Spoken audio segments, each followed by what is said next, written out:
Hello, everybody. So today, God has given me a message that really He's been working with me for my entire life since I've been a kid. But today, I'm just really passionate to share it with you guys. So the title of my message today is called Seeds, Not Trees. Seeds, not trees. Stop asking God for stuff that's super big and already with its kinks and everything worked out. Stop doing that. Ask Him for seeds. Look for seeds. Dig in the dirt for seeds. Stop trying to look for just big old trees that's just dropping fully grown after 100 years of cultivation in your lap. Ask for seeds. He's a God that gives seeds. And when He gives seeds, be good soil. Multiply your seeds. Good soil is not given trees. Good soil is given seeds. So be eternally grateful for those seeds and understand this. Here's the beauty of God. One seed contains 1,000 forests. Just one. But to see those forests, you have to have faith in the seed. And the thing about it is, it's oftentimes difficult to realize the full potential of that seed because you have to find it and you have to cultivate it. And the only way you're going to find it is if you're digging around in the dirt for it. It's going to be a little uncomfortable to dig around in places that you may not want to be digging in order to see this seed, in order to cultivate this seed, in order to see that spot is worth cultivating. So the thing about it is you have to have faith in the forests contained in that seed. And if you don't believe, you don't look. It doesn't look like it's even worth it. If you don't believe, you don't look. If you don't look, you don't find. And so you have to believe. And the thing about it is you have to humble yourself even once you do in order to dig around in the dirt for those seeds. I want to tell you a story, two stories actually, but one of the stories, you're familiar with it. It's about the men with the talents. And this is what it says. Again, the kingdom of heaven can be illustrated by the story of a man going on a long trip. He called together his servants and entrusted his money to them. While he was gone, he gave 5 bags of silver to one, 2 bags of silver to another, and 1 bag of silver to the last, dividing it in proportion to their abilities. He then left on his trip. The servant who received the 5 bags of silver began to invest the money and earned 5 more. The servant with 2 bags of silver also went to work and earned 2 more. But the servant who received the 1 bag of silver dug a hole in the ground and hid the master's money. After a long time, their master returned from his trip and called them to give an account of how they had used his money. The servant to whom he had entrusted the 5 bags of silver came forward with 5 more and said, "Master, you gave me 5 bags of silver to invest, and I have earned 5 more." The master was full of praise. "Well done, my good and faithful servant. You have been faithful in handling this small amount, so now I will give you many more responsibilities. Let's celebrate together." The servant who had received the 2 bags of silver came forward and said, "Master, you gave me 2 bags of silver to invest, and I have earned 2 more." The master said, "Well done, my good and faithful servant. You have been faithful in handling this small amount, so now I will give you many more responsibilities. Let's celebrate together." Then the servant with the 1 bag of silver came and said, "Master, I knew you were a harsh man, harvesting crops you didn't plant and gathering crops you didn't cultivate. I was afraid I would lose your money, so I hid it in the earth. Look, here is your money back." But the master replied, "You wicked and lazy servant, if you knew I harvested crops I didn't plant and gathered crops I didn't cultivate, why didn't you deposit my money in the bank? At least I could have earned some interest on it." Then he ordered, "Take the money from this servant and give it to the one with the 10 bags of silver. To those who use well what they are given, even more will be given, and will have an abundance. But from those who do nothing, even what little they have will be taken away. Now throw this useless servant into outer darkness, where there will be weeping and gnashing of teeth."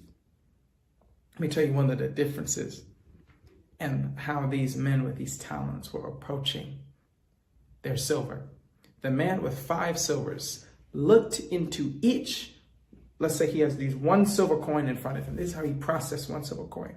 He saw one silver coin. He looked into it. He looked deep in its eye.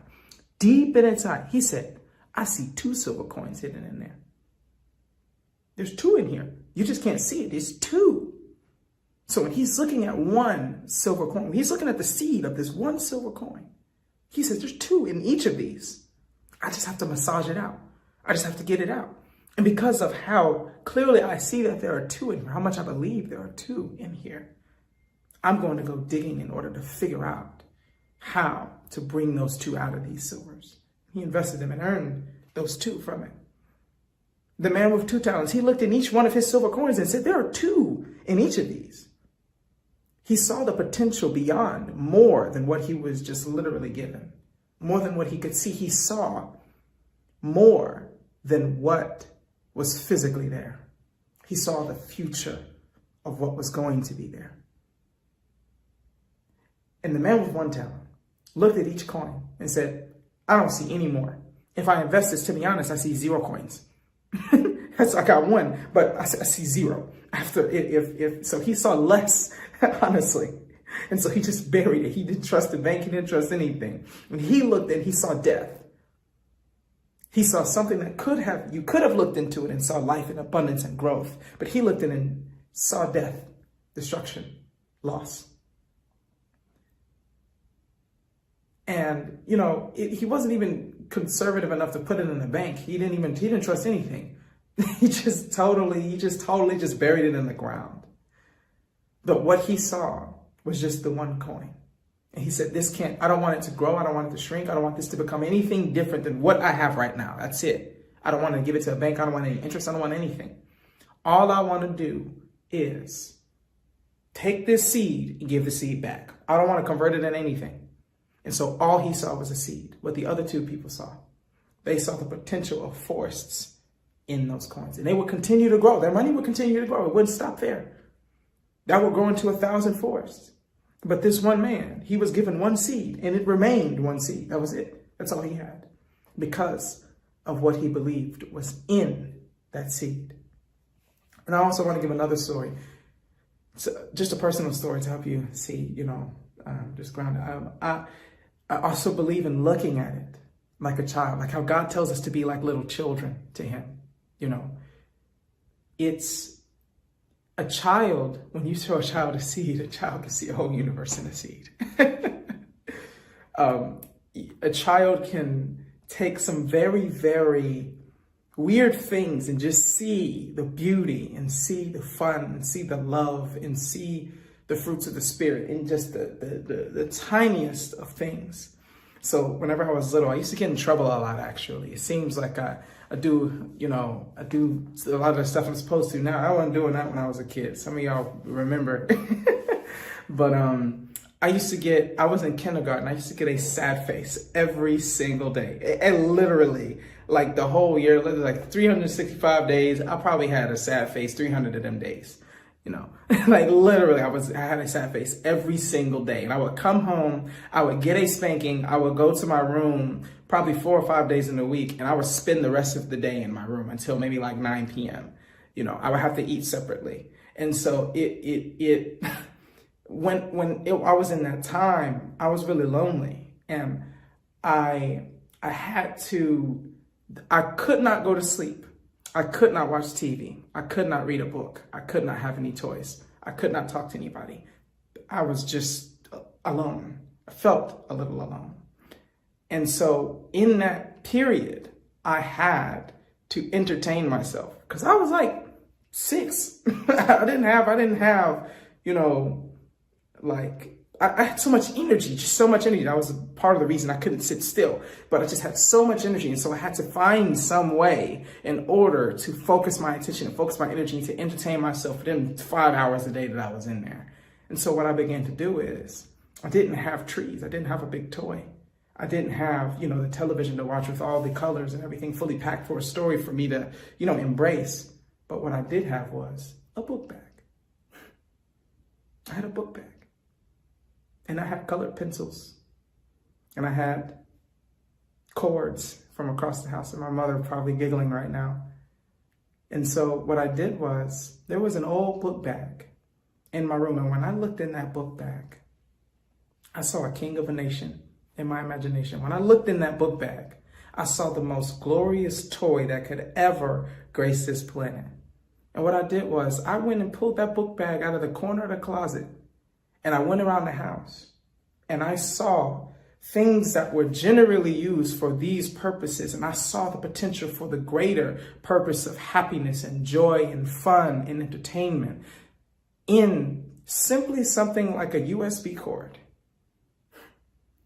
something like a headphone thing. To me, it was a weapon hand that I attached to my book bag. And so I had this book bag that I literally went around the house scribing, like going for all different types of chords. Just all these different random chords that the more weird the chord looked, the more I saw in it and how powerful the weapon it was going to be whenever I tied it into my book bag. And so I'm by myself in my room for hours and hours and hours. I don't have a book. I don't have a toy. I don't have TV. I don't have people to help entertain me. The only thing that I have is this book bag.